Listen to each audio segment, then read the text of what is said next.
In this presentation, we will look at risk and human factors. So let's start with risk. Here is a bow tie, which many people will have seen used already in other parts of SIRE 2.0 guidance. Some people will be familiar with the Swiss cheese model, which is similar.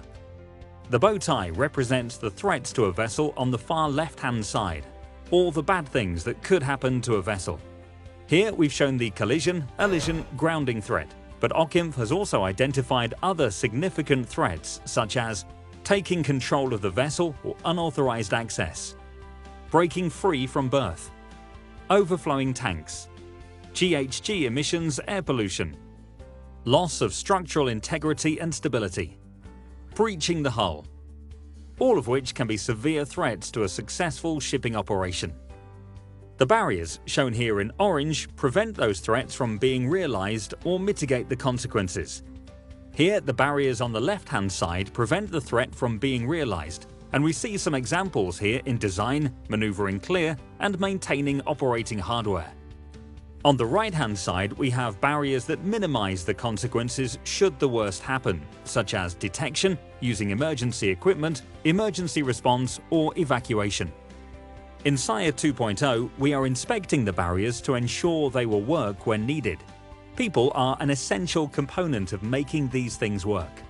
This is obvious in barriers like maneuvering or managing critical hardware, but people are also in design, where great design can help us to do a job easily, and in engineered systems where people play essential roles in maintaining and monitoring.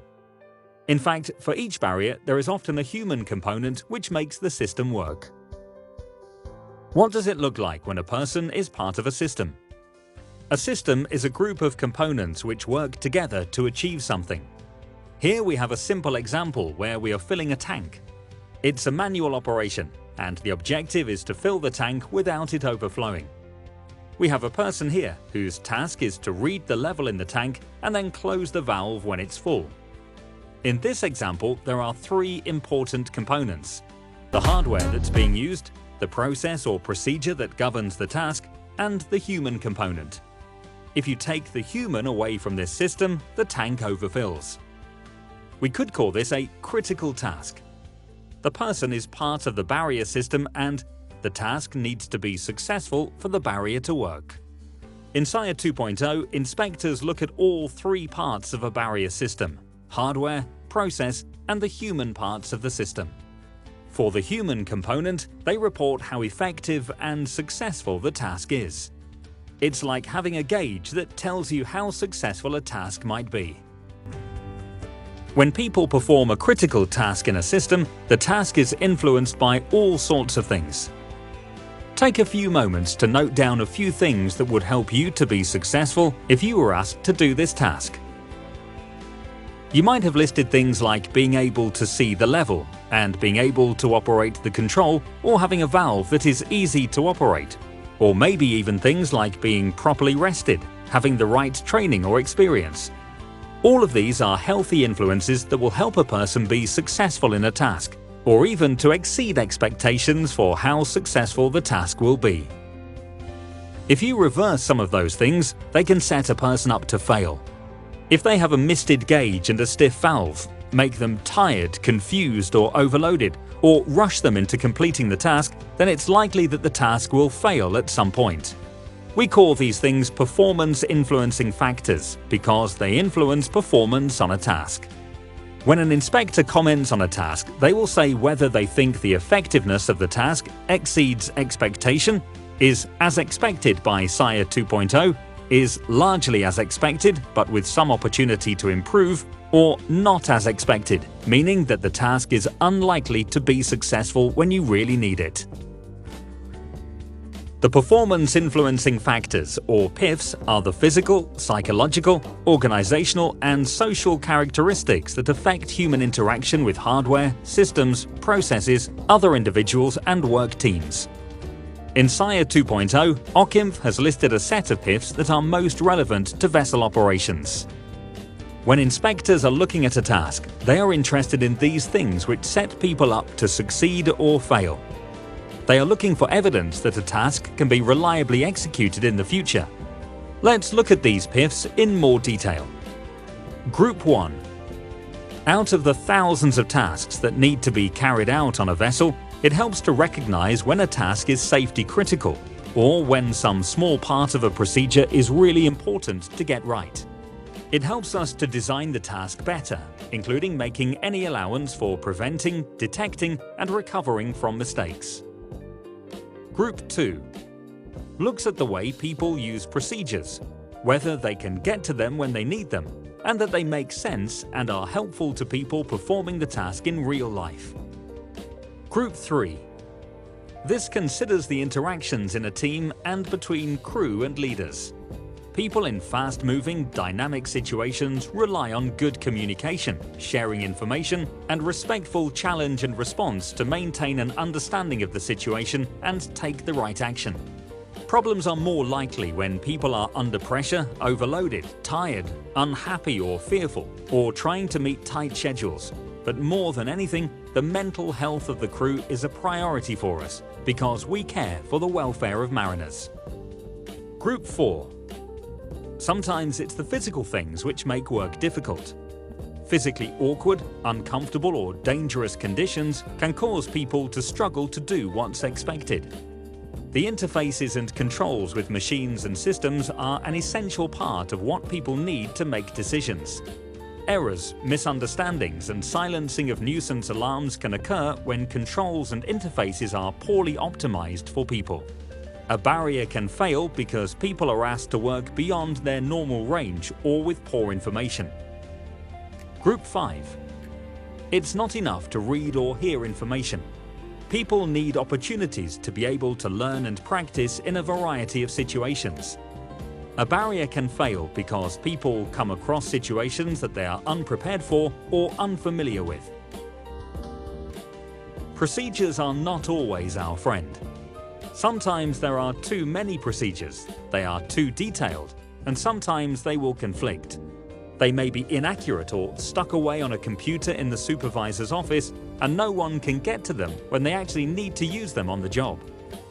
They might not be helpful or understandable. Importantly, there might not be a process that says, okay, out of all the tasks that have to be done, there are some procedures or individual steps that are critical and require a higher level of control, oversight, or cross-checking. All of these things can lead to procedures not being trusted or being used or simply not used very effectively. But even when procedures are well designed, the task is always going to be different to the procedure. How can that be? One thing to remember is that real life is dynamic and complex, and we rely on crews adapting to make things work. Let's talk about a concept called work as imagined versus work as done. Work as imagined is how we thought things would go when we sat down and developed a plan or procedure or designed some hardware. Work as imagined is represented by the black line that runs down the middle of this chart. Work as done is represented by the blue line. This is how the job is actually done in real conditions and relies on tips and know-how. It's like navigating a ship. The black line might be the course line for a planned passage. The work as done, or the blue line, is the actual course made good with all the influences of traffic and weather. We expect a difference.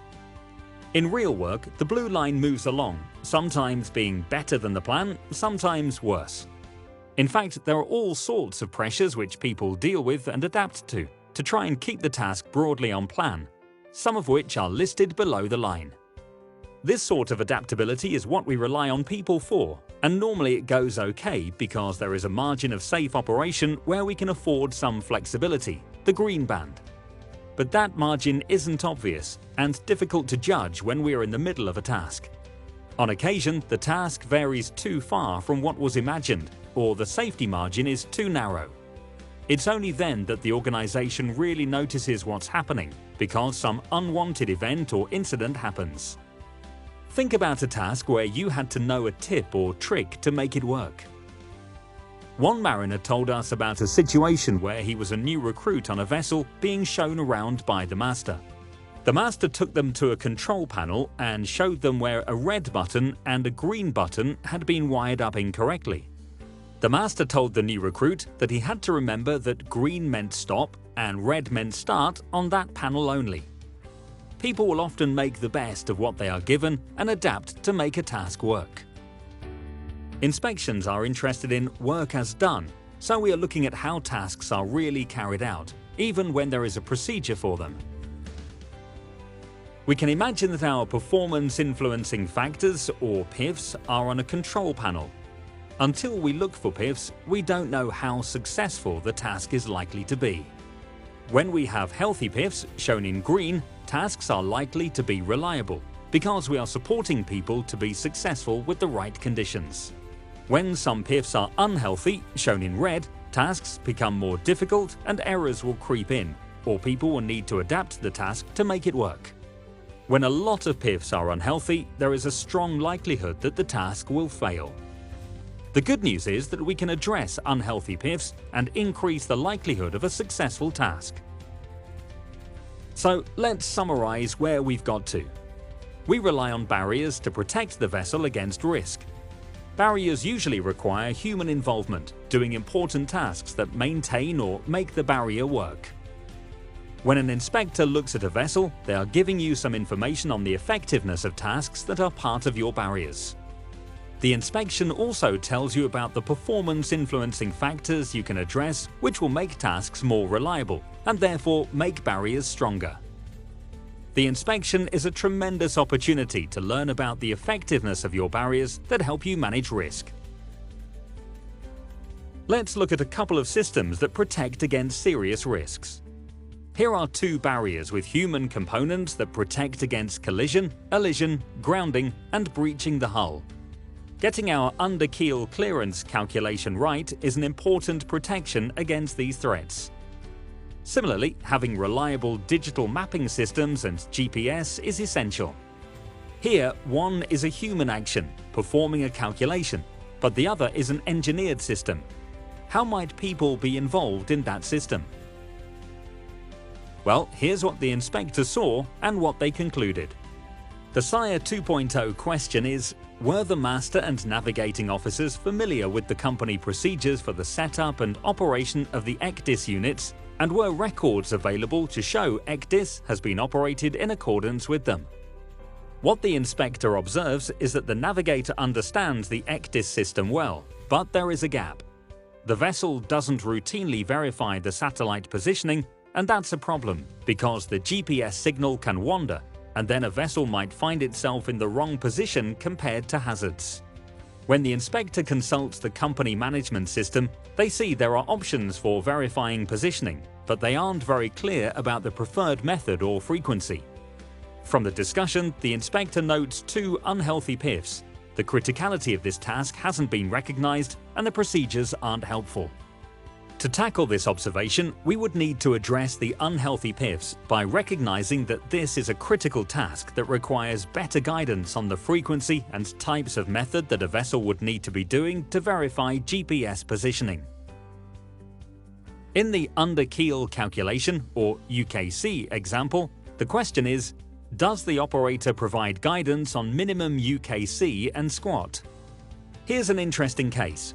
There was actually a mistake in the UKC, but the inspector ranked it as expected. How is that? And is there anything to learn from that? We've accepted that people make mistakes. That's just part of life. Here there was an independent check of the UKC, a second calculation that detected the error. The inspector felt that the criticality of the UKC was recognized, and in particular the critical step of the calculation result. This is supported by the master saying there is a routine cross-check. But it doesn't stop there. Realizing the vessel couldn't meet the minimum under-keel clearance, the vessel immediately informed the company and the port authority.